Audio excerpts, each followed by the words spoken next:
Ito ay simpleng laro lang sa paningin ng iba. Ngunit sa akin ito ang larong nagbibigay ng saya.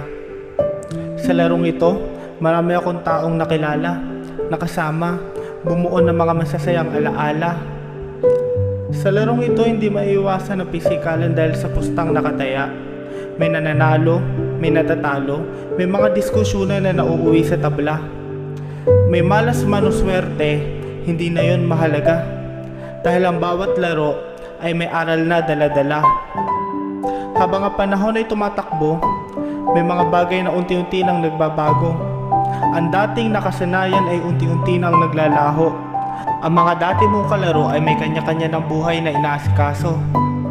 Dahil darating tayo sa punto ng buhay na kailangan na nating magsakripisyo. Ang bilis ng panahon, no?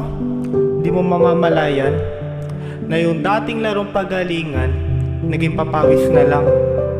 Pero Panginoon, gusto kitang pasalamatan dahil binigay mo sa akin ang laro na kung saan marami akong natutunan. Panginoon, ang larong ito ay naging instrumento upang ikaw ay aking makilala. Sa larong ito ko din naranasan na meron sa akin magtiwala. Ito din na nagturo sa akin ng salitang disiplina at ito ang nagpapakalma sa aking isipan sa tuwing ako ay may problema.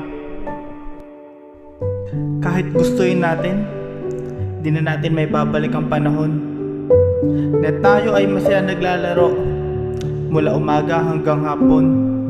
Dahil sa buhay, tayo ay may kanya-kanya ng obligasyon at ang larong basketball ay mananatili na lang bilang alaala ng kahapon.